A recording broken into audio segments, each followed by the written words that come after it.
2 Canadian soldiers dead, 2 attackers also dead. Joining us now for more on how all this could have happened, in the nation's capital via Skype, there's Josh Wingrove. He's a reporter with the Globe and Mail. And with us here in studio, Bob Rae, 21st Premier of the province of Ontario, former leader of the Liberal Party of Canada, and TVO's foreign affairs analyst Janice Stein, professor at the Munk School of Global Affairs at the U of T. Good to see you two here in our studio. Josh, thanks so much for joining us from the nation's capital, where I don't have to tell you, you took the most famous video shot yesterday. We're going to play a snippet of that right now to remind everybody what it was exactly that you saw, and then we shall chat. Sheldon, roll tape, please.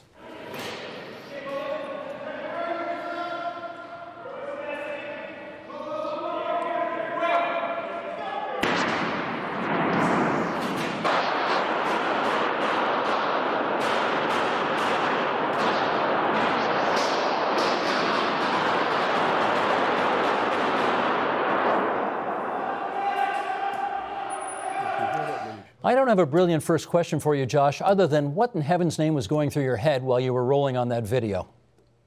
Next to nothing, let me tell you. I think it was just a case of making sure the video was still rolling. I was worried that something was going to go wrong with it. I mean, I think I had the benefit of not being right in the rotunda when things sort of went off there. And a lot of the people that were sort of their instinct was to flee, and I was just far away enough that my instinct was more one of curiosity than of self-preservation. And as I sort of came around the corner, I was able to sort of follow those officers as you saw them advancing. They were the tip of the spear. I was the opposite end of the spear, and just hoping that camera was still going to keep rolling and taking cover wherever I could. Was there not a voice in your head that says, "I really got to get out of here"?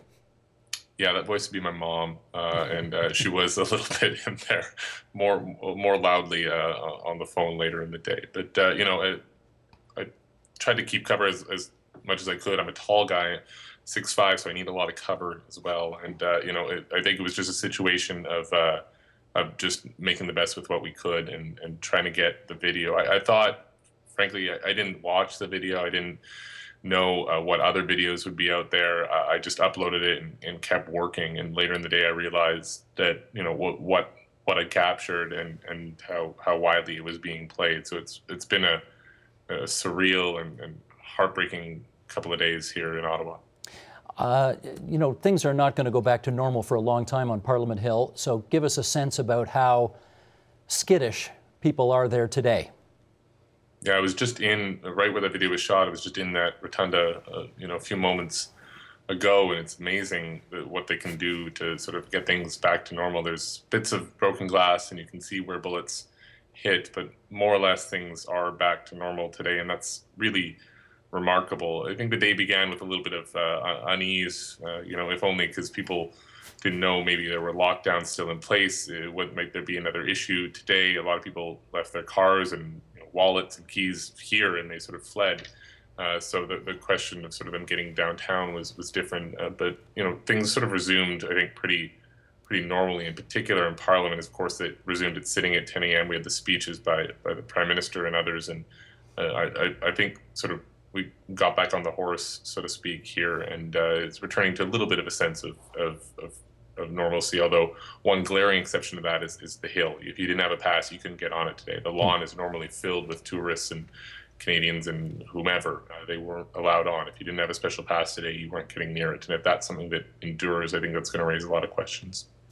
Bob Rae, as that video was rolling, I think I overheard you saying, "I've walked down that hallway thousands of times." Yeah. And I was a guide in the building in 1966, so it was a whole summer. Huh. So, I mean, if you count that, add up the number of times. I mean, and elected as an MP for 8 or 9 years now. So it's just totally eerie, and I do think things have changed. I think we have to recognize that something's happened. Not just the event in Ottawa, but the event in Quebec. And I think we are all going to have to assess what the heck is going on. What is this? Because this is something different, and clearly, I think the rise of the caliphate and this organization in the Middle East coming up really pretty quickly and pretty dramatically. shows that these things can metastasize very quickly. And I think we have to use that kind of language. I mean, this is a terrible illness. It's the way these ideas take hold of people, the way they capture people, the way people who are already living on the margin. You know, if you look at the bios of both guys, I mean, you can see how people get captured by these weird ideologies and then take them. I think we really have to understand what's happening, because this is not like Al-Qaeda. This is not like an organized cell that's perpetrating a particular kind of violence in an organized way. This is more of a virus in some respects. Yeah, it's definitely something different. Did you, though, as a parliamentarian, ever fear for your life when you were in that building? Did you ever think about how secure you were or weren't? No, I think, in fact, both in Ottawa and Queen's Park, and as you know, I've been both places, and I mean, I had warnings when I was premier saying, you know, we've had I mean, there was always something, right? I mean, it's just, you get made aware of stuff. And I had a security detail and all that. When I was an MP, when I was even leader of the party, Liberal Party, I had no security, none. And felt you didn't need it? Didn't feel I ever felt I needed it. And, you know, we pretty well walked around without thinking about it very much. And other people would comment, Americans and American visitors, senators coming up to see us and so on, would say, wow, this is amazing. And, you know, I think we all have to keep our heads about us in terms of what's happened. But there's no question that in the bigger picture, let's remember, the people who've been killed are 2 soldiers. And clearly they're a target, and clearly that's a target for these crazy people. And we have to deal with that and deal with who else might be targets. Because to me, it's as I said, you can't just say we've got to, you know, a lot of the speeches say life goes on, and you say, no, you got to understand something has happened here, and we need to understand what that is, and prepare to deal with it in a tough-minded way. Janice, just before I get you into this, I'd like to bring up a map control room, if we can do that, and just very briefly go through the chronology of what happened yesterday and get you to comment on that. 5 things we want to bring your attention to, starting, of course, with the shooting of the soldier at the War Memorial. Mr. Ray, you were very close to that War Memorial right then. That was 9:52 a.m. yesterday. The gunman then abandons his vehicle. He then carjacks another car, drives himself to the hill and abandons the car there. How did you do that? How did he get into the hill and abandon the car? Yeah. Good question. With no license plates. Good on the question. car. With no license plates on the car. How do you get through security? And then he gets into the house, and he gets right down the Hall of Honors into the center block of Parliament Hill, where Kevin Vickers, the sergeant at arms, fatally shoots him. What's going into your head today? So you're asking me if there are major security lapses here. Well, there pretty obviously are, but... Well, no, hold on a moment, right? So let's just take, there's 3 separate pieces to this. One, you cannot stop a shooting at the cenotaph. That's not an area you're going to secure unless you want to push people, you know, so far back that they can't see anything. Fair enough, but so the on lapse, the hill. That's right. The lapses occurred. First of all, he parked his car, left the engine running, shot at the cenotaph, then went back and got in that car, and people saw him do it, and drove to the front of the Parliament buildings, got out of the car, and went on the lawn, like many of us have done. So the real issue is that security for Parliament, other than the driveway, if you don't use the driveway, is inside the building, not outside. So, you know, I couldn't agree more with Bob. One of the things we are going to see is we're going to push back the perimeter, the security perimeter for Parliament. They're going to be metal detectors. Just to get on the hill. To get on the lawn. Never mind in the building. That's right. And is that the right thing to do? Well, that doesn't interfere with your civil liberties. You know, we don't consider that it interferes with our civil liberties when we go through metal detectors before we get on a plane. We're going to have to go through metal detectors or something very much like that before we get on the hill. We're not going to keep people off the hill, but they're going to push back the security perimeter. Now, would that help you on subways or other targets? No. Josh, I want to ask you, how much conversation is going on Parliament Hill today, either amongst reporters or that you've been able to pick up among people who work there, on whether it would be a good idea to have all the guards on Parliament Hill carrying sidearms going forward? You know, I think a lot of the talk about that is still a medium-term thing. I mean, the sort of first step that we talked about today, and we heard the Prime Minister talk about, was this pledge that they're going to hit the gas on legislation giving CSIS and others more power to track these guys, to share information internationally, and that sort of thing. And I think that's sort of the first priority right now, sort of that bigger picture, rather than sort of what can we do around Ottawa. Right now, they sort of, as I say, locked down Parliament Hill pretty much. I mean, if you don't have a pass, you're not getting on. So I think that's the sort of stopgap measure. Just to go back to your map there, it looks like his car came in, and as you know, he hijacked a cabinet minister's car. They've got these black cars that idle when the ministers are there, and of course, all the cabinet ministers would have been in their Conservative caucus meeting with the Prime Minister, which is just to the left of that hallway in that video, and that's sort of that. So he drove his car to 2, walks to 3 or runs to 3, drives to 4, gets out, goes in the main door. Now, I walked through that door myself half an hour earlier. Bob, I'm sure you walked through that door 1,000 times. I mean, that, it's just 2 guards. There's no metal detector. It's a door used. If you have a pass, you can go in and out of it. That's bound to change. But I think right now, talk is focusing more on that big picture, that legislative piece, rather than the changes in protocol around the Hill. One of the striking things when you hijack a minister's car, and that's what, of course, people are used to seeing them idling. Who do you hijack it from? Where's the driver? How come there was no 911 call by somebody who was responsible for that minister's car? Who left the minister's car? Mr. Ray, do you know Kevin Vickers, the Sergeant at Arms? I do, and he's a great guy, and he's a very, very fine individual. And I wrote him a note this morning. I said, it's like everything in your life prepared you for this moment, and you rose to the occasion with such extraordinary, peace of mind and courage. And it was really quite remarkable to see another video. I don't think it was Josh's video, but another video of Kevin walking with his handgun by his side, and he knew exactly what had to be done. But it is kind of amazing when you think about it. I mean, that it would happen in the circumstances it has, and I'm sure there'll be some kind of report that will tell us exactly what happened, as much as we can tell. I mean, there were lots of shots firing that we saw, and he had a handgun, and apparently he was able to catch a sight of the killer right next to the door going into the Library of Parliament, where there were people huddling, wondering if this crazy guy's going to come in there. Did you know the Sergeant at Arms was armed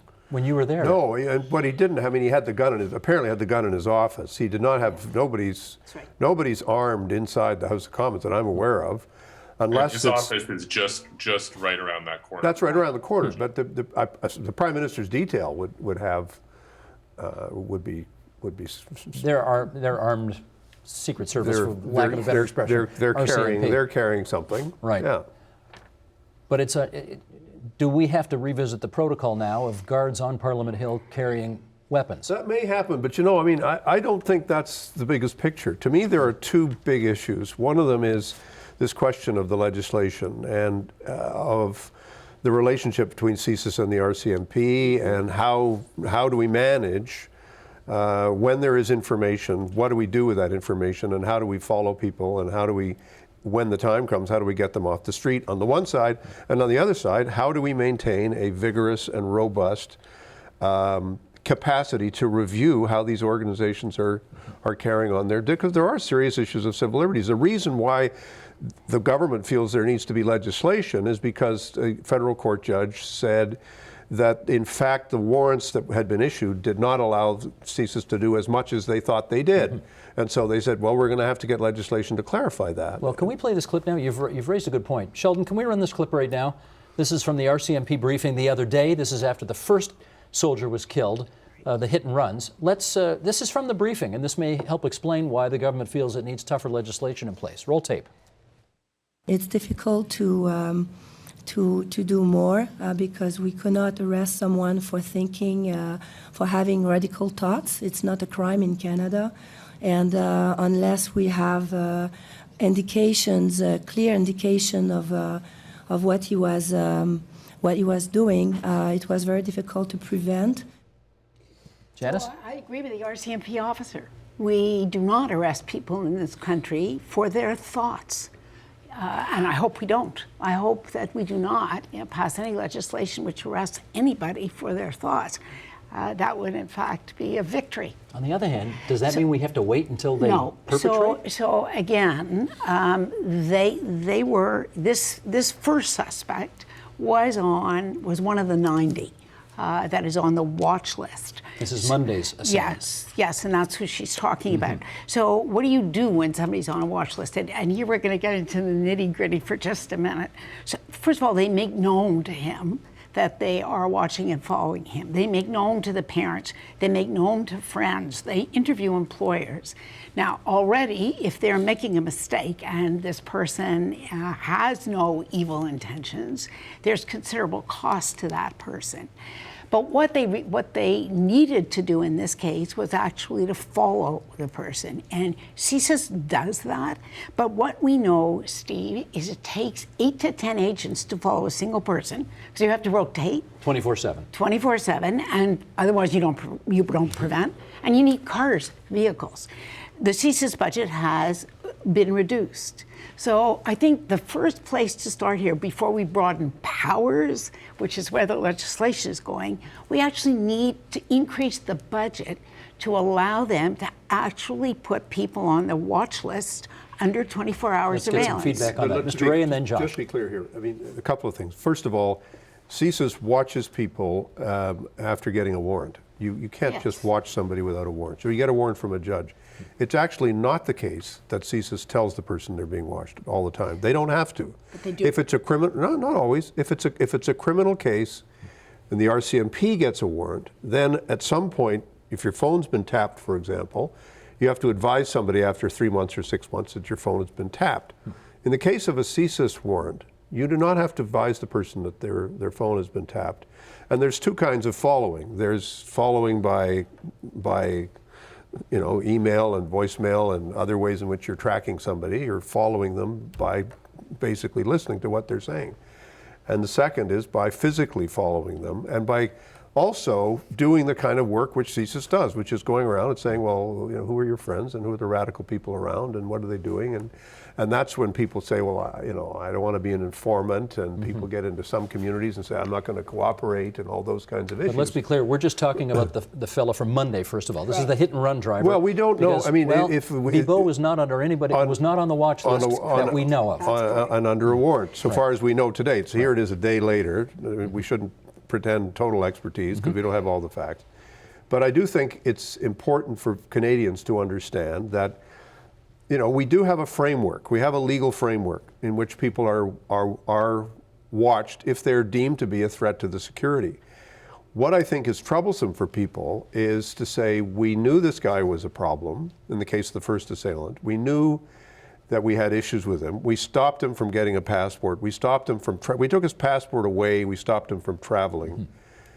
But they couldn't charge him. So it's not just about thoughts. It's not about thoughts. What are you thinking? It's about how are your thoughts connected to your actions? What are your actions? No evidence connecting the thoughts to. In other words, what you would need in this case, you would need some discussion with friends. Well, I'm going to do something. So that you've got some evidence of some kind. So that's right. There has to be some evidence of intent. And what the RCMP officer said, they had absolutely no evidence. Josh, come on in. You wanted to add.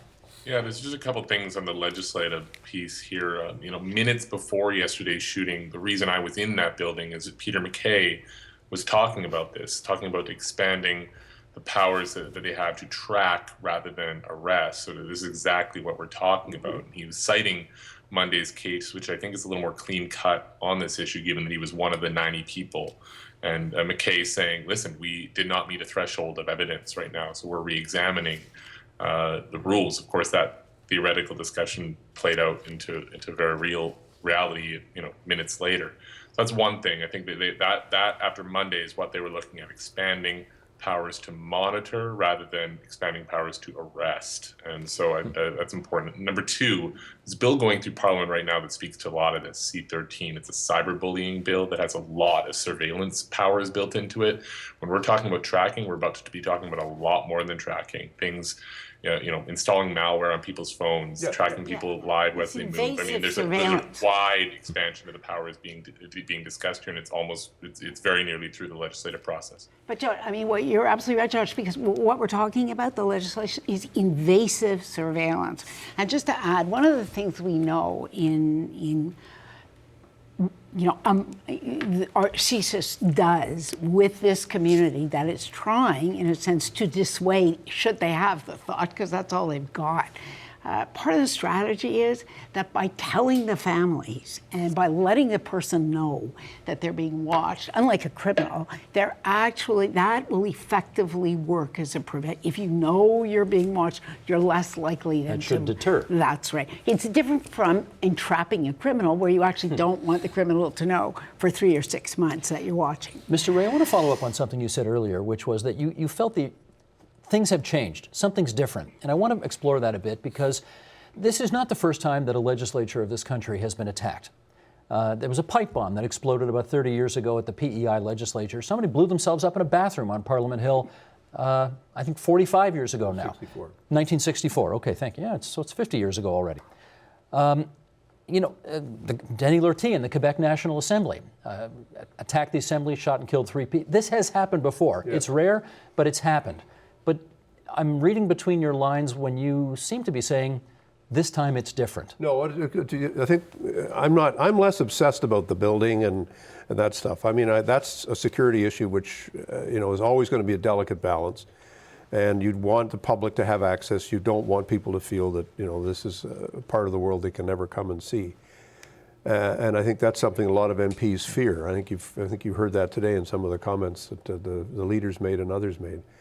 I'm talking about this group of radicals and how they're acting and how they're behaving and what it represents both globally and domestically in Canada. And because of globalization, because of who we are as a country, I've always said to people, and I did the Air India review for Anne McClellan and Paul Martin, and we set up the major Royal Commission.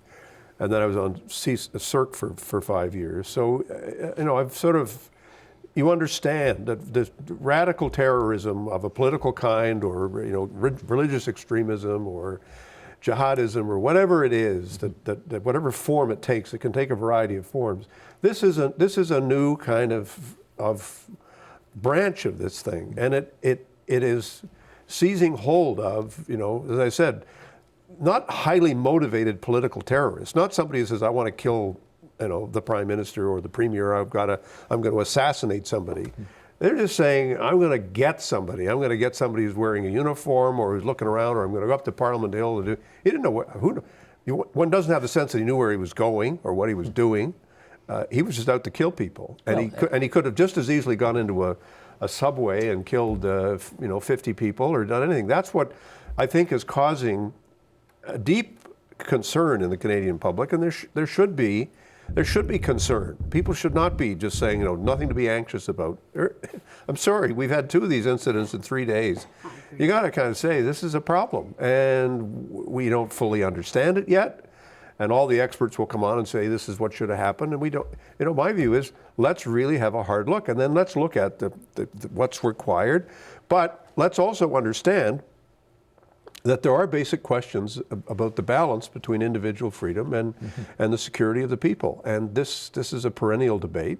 We've had it in Canada for decades, and we're going to continue to have this discussion. But there is a need to take policy. When you're in government, you have to remember the first concern the public has is with their security. It's with their ability to walk down the street and not be, killed by an assailant for no reason whatsoever. But you've talked policy, and I want to put that to Janice, foreign policy being your area of expertise. Ever since Canada announced that it was going to get involved in the ISIL, call it what you want, war in the Middle East, that's been pointed out by that organization, and they've said, you're on our list now. Yes. Does that argue for a change in policy by Canada one way or another? No. Either to get out of that or get more serious about it? No. I mean, we had the Toronto 18, which predates support for ISIL. We were in Afghanistan. We cannot make foreign policy decisions out of fear.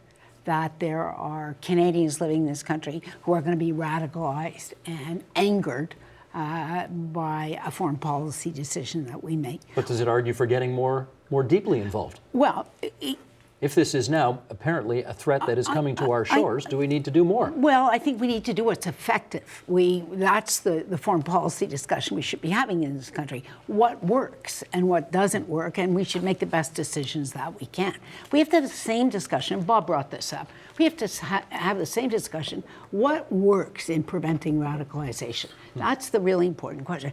Now, we don't know a lot, I agree with Bob, but we do know some things about what works, because we've got good research. There are enough cases now over the last 10 or 15 years that have been followed in the United States, Britain, Canada, and we know something. And here's one thing we absolutely know. The most effective strategy to prevent these kinds of attacks is a partnership with the community. Right. That is absolutely key. So when you get parents, when you get imams, when they issue fatwas that say that these kinds of acts shame their community and that you will not be rewarded, in fact, you will be punished. Those are, when you get community leaders speaking out vigorously and working with the authorities, that's our most effective I think strategy. just briefly, if you compare the amount of information that RCMP and CSIS did not have about radical activities in the 80s that led to the Air India bombing. The fact that they didn't even have translators of when they were tapping somebody's phone, and it took them months to get the translation of what the guy was saying.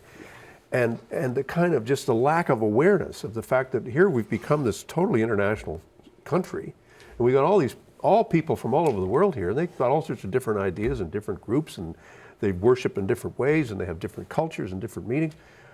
We have to know all about all of that. There's nothing, there can't be any strangers in our midst. Everybody's here, and we got to know what's going on, because that's the kind of level of information and knowledge and understanding that we need. And Janet's absolutely right. You've then got to say, okay, we have a real issue now in this community. And that's what happened after 9/11. It should have happened before 9/11, but it happened after 9/11. People started saying, okay, let's really try and understand what are the forces at work. And we have to do exactly the same thing here. And it's got to takes place in schools. It starts in high school. It starts with kids going to, getting religiously indoctrinated when they're young. We've got lots of people going into Somalia and going to Yemen and going to all kinds of places, Syria. We got hundreds of people now. You've got to deal with this. And it's not about rejecting entirely people from one country or another. It's not about that at all. But it is about saying, wait a minute, folks, there's some bad stuff going on here, and we've got to get the communities involved in helping us to deal with it. Let me follow up with Josh on this. Josh, you no doubt saw yesterday the Prime Minister's office disseminated a picture of the PM, I think his foreign minister, his attorney general, his public safety minister, his defense minister, all huddled for a late day briefing, presumably sharing notes, figuring out where things were at. This may be too early to ask this question, but since we're talking about different options for foreign policy, and Canada does have some options, status quo, less, more, any indication whether they're thinking about either of those different options right now? Yeah, I think it's maybe a little too early to say with respect to will we add more planes coming, flying out of Kuwait into Iraq or something like that. I can't, based on the Prime Minister's words today, though, I would rule out less. I mean, he seems very set on pressing forward with these actions, and Janet spoke to that. I mean, you can't. Definitely, I think Prime Minister would agree that you can't make foreign policy decisions based out of fear. So I would not expect to see them backtrack or pull jets out of Kuwait because we've had two homegrown instances here. Now, just going back to this question of where these guys come from. I mean, we had the mother of yesterday's attacker saying today in a statement that she was mad at her son and that she hadn't spoken to him regularly in 5 years. I mean, he had sort of had a record of petty theft. I mean, this guy was sort of a simmering pot for a long time, it looks like. And obviously in our Monday case, much more clear-cut case, they had him on that list at 90. So these are not guys that have come sort of out of nowhere that have been fostered in some sort of radical community or something. These are guys that have come. In particular, Wednesday's case came from a home. The parents appear to have divorced. Dad, someone by the same name as the dad, apparently fought in Libya. So it's like a mixed bag, and it's not coming from out of left field here. Yeah, and just add what Josh just said, from the little bit we know, and we have a far from incomplete picture now, there are also mental health issues in the second case. And it's important to put that on the table, because we have to be real. I couldn't agree more with Bob. We have to take this very seriously, but we have to be realistic about what we can prevent too. And we're never going to get to zero risk in a globalized world. If anybody's on a suicide mission, you can't do it. We're not, that's right. But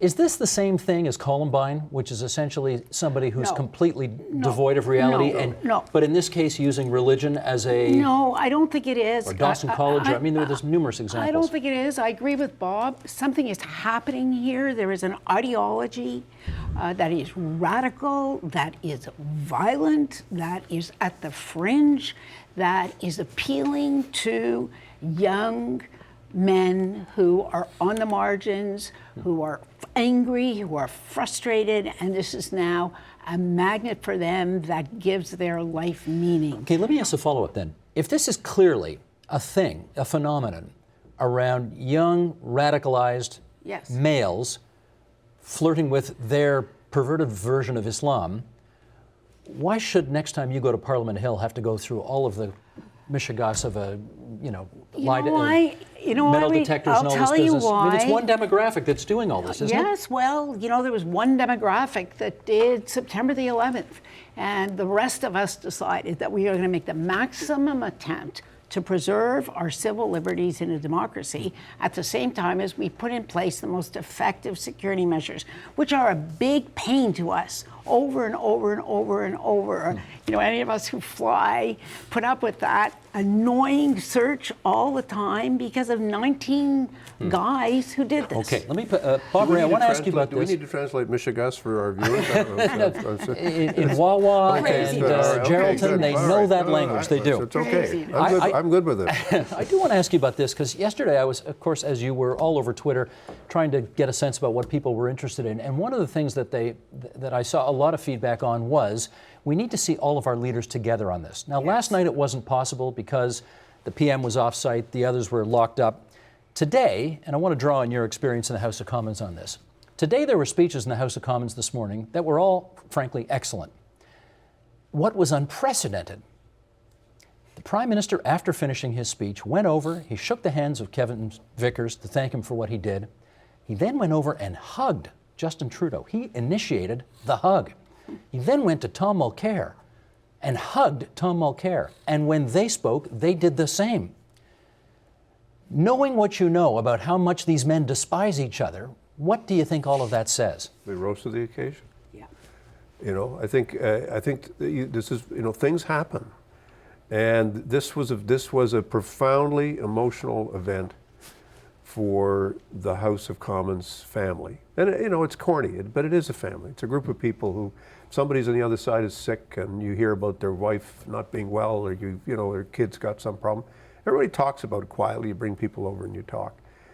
The Prime Minister, I think, the last couple of days has shown a lot of, more than just class. I think he's shown a side of himself that I don't think most Canadians have ever seen before. I think today in the House he was informal, he was relaxed, he was just saying, look, we're here, we're going back to work, going to business. I think the other two leaders spoke with great, passion and care about what went on. And I do think that it's important for Canadians to know that despite all of the bickering and all of the fighting that you see on television and in question period, there are moments when, in fact, people can transcend that. And it doesn't happen very often. And, maybe it should happen more often. But I can certainly recall my parliamentary experience 2 or 3 times when things like that happened, when it was clearly a moment when people just said, but this is an extraordinary moment. The House was under attack. Yeah.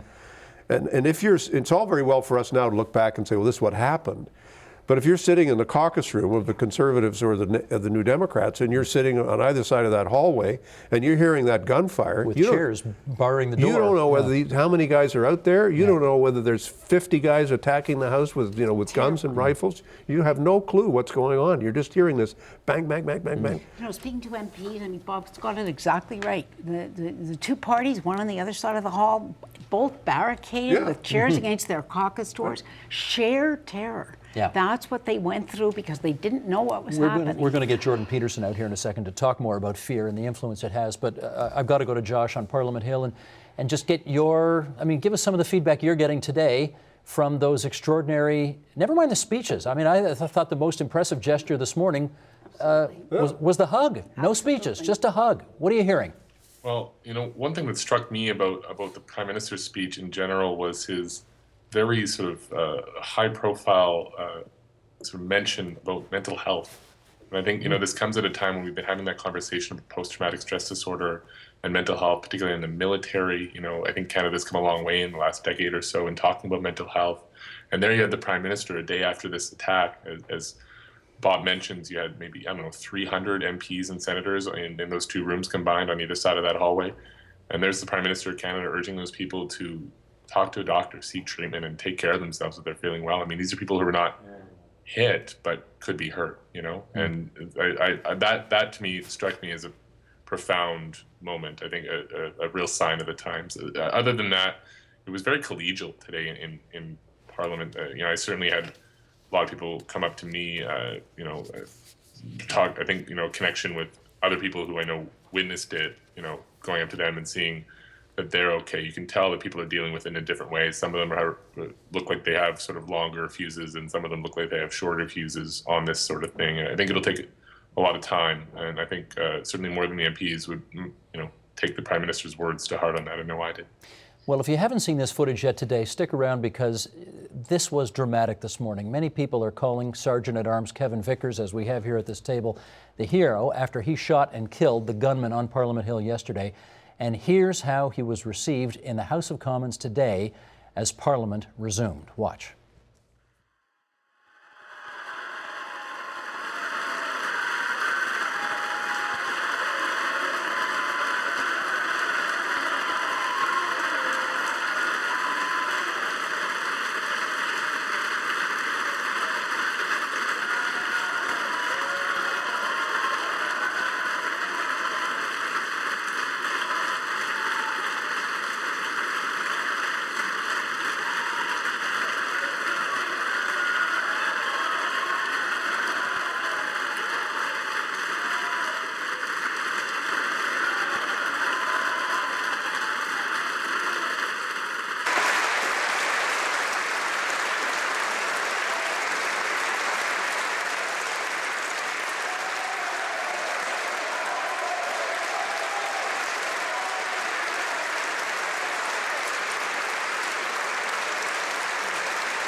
It's interesting, with all the speeches on Parliament Hill this morning, and he didn't say a thing. He did not speak, as was appropriate. His job is to stand on guard for them, and he did. And they were applauding. Jordan Peterson, welcome to our table, professor of psychology at University of Toronto. They were applauding because he probably saved their lives yesterday. There he is, back at work, one day after shooting somebody dead in Parliament. Yep. If he's a normal person, what's going on in his head right now? It's his duty. The best predictor of success in military institutions is dutifulness, conscientiousness, and people like that, they go back to work. It's the right thing to do. And everybody in Ottawa went back to work today. It's like, hooray for that. Yeah, everybody in Ottawa went back to work today, but only one person shot and killed somebody, and it was him. Yeah. How does he just go back to work and carry the mace and just do the same thing all over again? Well, people can be unbelievably tough, and he's obviously one of them. So good for him. He's obviously good at what he does too, so I guess we're pretty happy he's back. He had a long period. You know, he's in charge of a very large security detail in the House. He's the chief security officer. He's not just the mace carrier. And he has a long record of military service and security service. He's a highly trained man, very experienced. Talk to us. We saw off the top of the program Josh's footage of what's amazing about that footage are the numbers of people, first responders, who are running towards the danger. Yep. Blows you away every time you think about that. Talk to us about fear and the reaction that, you know, Mr. and Mrs. Everyday Ontario have to that versus these people who run towards the danger. Well, you know, I've been spectacularly impressed today, I think, with the way that people in Ottawa and people in Canada in general are reacting to this. I mean, there is no real evidence that we should be more afraid than we were yesterday. I mean, there was comments earlier on the show that these guys aren't like the Columbine killers, but they're a lot like the Columbine killers. And to think of them as agents of, say, Islamic terrorism, which is kind of the undercurrent of the discussion so far, I think plays into the hands of the people who are trying to recruit guys like this. They're primarily resentful and angry, you know, and if their lives aren't going well, they have a reason for it. And the reason is the system is corrupt and needs to be brought down. And then they have an opportunity to engage themselves in some fictional romantic activity and turn to violence. And there's no protection against that. But to think of it as Islamic terrorism, it's not a good idea. So you brought a list with you. You know, I couldn't disagree more. And maybe that's a discussion worth having. We've always had angry young men in history whose lives are not going well. So the really relevant question is, what do you do about it? We have a systematic pattern now of conversion to a radical fringe of Islam, which has been ruthlessly condemned by leaders of the Islamic community who are deeply worried about this. But when you see this pattern happening again and again and again, I agree with Bob. There is something here that we have to take a hard look different. at. Yes. I think I'm sort of somewhere, I mean, listening to Jordan, I'm somewhere in between what he's saying and what Jan's saying. I mean, I think we do have to look at what is the version of the romance, if you like to use your language. What is this romance? And we kind of have to understand how that romance gets taken hold of by these. And there are a variety of ways. If you're a young Somali or you're captured by this, you're going back to your homeland and you're engaging in a struggle. That's clearly a political thing which attaches to somebody who's maybe marginalized in Canada and not engaging in what's going on. You know, doesn't have a job and isn't getting any work and all But this that. is not that. This is not that. No. And so in that sense, I think Jordan is right to say, this is not like some organized terrorist attack. That's not what this is. But we do have to understand a little bit more about, well, how is it that this particular version of this marginal Islam that people talk about, how is it that this is taking hold with these guys? You've got a checklist there, right? You got a checklist of characteristics? yeah. Want to share some of that with us? Well, they're often recent converts in England and the UK and Europe. And the two here in Canada. Yeah, they're usually young middle class, at least reasonably well off, often from intact families. They're often educated. They're not puritanical. They're usually religious novices. So these aren't people who've been meditating in silence for 20 years trying to get their head together around some divine idea. You know, and the mere fact that they found a cover story like I'm an Islamic fundamentalist doesn't mean that their primary motives are religious. And why do we think they know their primary motives? I mean, from the primary motives of people who spontaneously erupt in murderousness like this are revenge and resentment. Yeah. And then they have a cover story so they can stand looking at themselves in the mirror. And the cover stories vary from time to time. It's not like I don't think that the ISIS attempts to Exploit. yes, are irrelevant. And recruit. I mean, Yeah. They're not irrelevant. There is a recruitment going on. Well, there's encouragement, and But it's going on Facebook. more than It's going on Facebook. It's going on social media, and for all we know, frankly we don't know. exactly how did these guys get recruited into this particular So, just to version of belief. to follow up on what Jordan says, first of all, these two young ones don't fit this pattern. They were not middle class. They were at the margin. Well, yesterday's guy. Yes. Yeah, well, the mother was, but He's pretty young, the father had gone to Libya, right? So there was an affinity there. So if we take young angry men, they could join the mafia, and they could be heroes, and in their own eyes, right? But they're not. They are consistently doing the same thing now, and it's not only happening in this country, it's true in Britain, it's true in Australia. So we have to look at the pattern. I know it's not easy to do, but we're fooling ourselves if we don't say there's a pattern Before here. the clock gets away from here, I do want to talk about the impact fear may or may not have in this circumstance. And Josh, let me go to you first on this.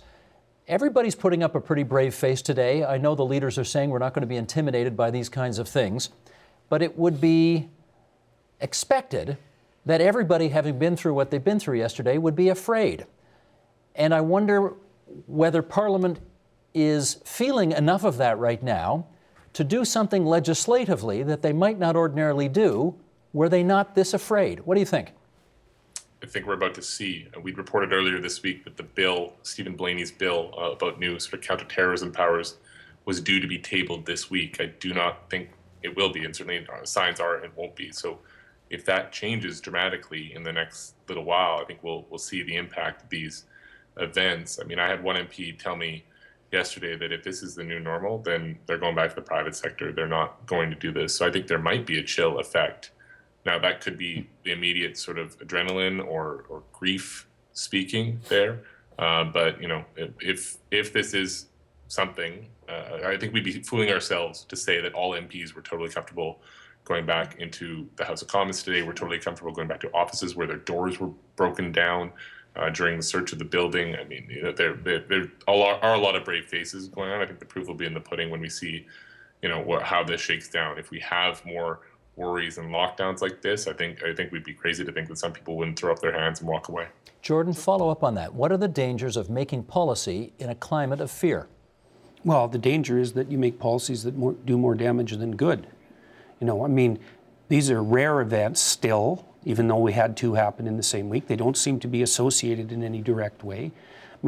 If you're reacting in the immediate aftermath of an unexpected and rare event, you're going to be more predisposed to put into place policies that aren't going to be productive in the long run. We've been through this in 9/11. Sorry, Jordan. Yep, no problem. If you look at 9/11, there was a hasty reaction in every country, and None more than in the U.S. none more than the U.S., but also in Canada. And so you then say, and since that time, everybody's looking at saying, well, do we need to go that far? Is that really what we needed to do, or do we need to do that now? And that's the kind of discussion that we need to have. I don't think it's a bad thing that we're making, considering what's really happened and saying, okay, this can happen. Because a lot of the time in Canada, the argument is, well, We're different. We're different, We're not. And it took us 25 years to absorb the fact that over 330, largely Canadians, were blown up in the air by radical terrorists who were homegrown. We're talking Air India. Yeah, Air India. It was the biggest civilian terrorist attack of its time, and right up to 9/11 would have been. And so, you sort of say, if it took Canadians 25 years to say, actually, this happened in Canada, and so, it's time we dealt with it. Jordan. Well, the other danger is that the emotion surrounding an event like this can be hijacked by people who have an a priori political agenda. And that did happen in the U.S. after 9/11, and it was not good. And so you saw what happened in the U.S. was that the fear that was generated by the attacks provided the motive force for the Bush administration to put together plans that they had long before there was a World Tower bombing. But then they had the pretext for it. Yeah, well, that's the thing, is that, high emotion can give you the pretext for pushing through things that, you've developed on your own for reasons that are completely unrelated to the actual event. And that's not a good thing. And the thing that we we'll allow the terrorists, such as they are, to win to the degree that we restrict our civil liberties in the aftermath of this, because that's what they want. And they should not be allowed their victory. We go Josh? back to normal. Sorry, Jordan. Josh, you want to follow up on that? Yeah, I just want to say, I mean, public outcry is an example, sort of beat back the Vic Taves, You're With Us, or the child pornographers bill, and that got yanked and sort of reintroduced in different forms, more pulled back. You know, that's the type of bill you got to think might have got through if we'd been in this environment, right? It's not just that MPs become more brazen. I think it's the public outcry might be dampened on something like that. And then as we sit here waiting for the Blaney bill, I think that should be kept front of mind. You know, what we also have learned, again, people are more aware that there's this danger now of overreacting, and that we're dealing with two threats at the same time. We're dealing with a real threat that we saw over the last 2 days, 3 days, but we're also dealing with a threat to our democracy and our civil liberties. And we've got to find the right balance, and that's just hard work. A few minutes to go. Not Mr. Ray. a new No debate. problem. It's an issue that's been with us for a long time, and I think Jordan's comments are important to kind of reflect and say, look, you know, it's not about basing your policy on fear. It should not be. It should be based on fact and on risk, and on an assessment of what is the risk, what is the threat, and what is the most effective way to deal with it, and its effectiveness, what works to deal with it, whether it's in your foreign policy or whether it's in your domestic policy. And frankly, foreign policy and domestic policy are coming closer and closer and closer all the time because of the nature of the world in which we're living. That's just the way it is. We're in the world's in us. You know, we're in a world all the time, and this world is now in us in a big way. You know, So, go ahead. Sorry. So I just come back to saying I'm not afraid of robust powers as long as there's robust review of those powers, and as long as the charter is in place and the charter applies, then we've got something that's going to keep pushing people to say we got to find the right balance, and that's That's where the we challenge. that's where we That's really that's the where we need to be. You know, Steve, you asked a question earlier, why should we be inconvenienced with metal detectors because of a few guys? The answer is not. We're looking for the right balance, and it's all about effectiveness. How do we find measures that will diminish the risk, but not substantially diminish our liberties? We have measures that diminish risk, you know, in many ways, because this is a very safe country. And the reason it's a very safe country is because it's a free country. And so you could say, well, to some degree, security and freedom are opposites, but then if you think about it, then you think, well, no, freedom is the precondition for security. And so if we give up any freedoms, and especially in response to events like this that weren't organized in any sense, it's like, then our freedoms are shallow and we deserve to have them taken away. Josh, this is not a shot at the Conservative Party in any way, but you know that once things settle down and go back to normal, there are going to be people in the back rooms of that party, as there would be in any party that were in power right now, saying, you know, given the events of earlier this month, earlier this year, whatever, now would be a good time to ... fill in the blank. How long before those conversations start to happen? I think every political operative has that thought in the back of their mind. So, you know, I don't think it's necessarily cynical to suggest that would happen. I think there's sort of two checks and balances on that. Both are tied to next fall. We have the election. So number one, anything they do, if they try to jam something, you know, sort of backdoor amendment to a budget bill, for instance, I think that could potentially be a very big political risk for them. And number two, that election ticking down shortens their legislative timeline. You know, any new bill we're going to be introducing this fall or next spring, they're really going to have to hit the gas on. And if they start sort of cramming in new powers in and try to hastily pass it, that could blow up as well. So it's a minefield here. It is a minefield. You know, it's 20 seconds, Harold Mr. Ray. Macmillan said, you know, he was asked to explain, you know, what had happened, you know, why he'd been blown off course by certain things in his political career, and he turned to the interviewer and he said, dear boy, events. This is an event. It's not a philosophy, it's an event. I think I think everybody needs to be very careful not to be seen to be taking partisan advantage of what's taken place.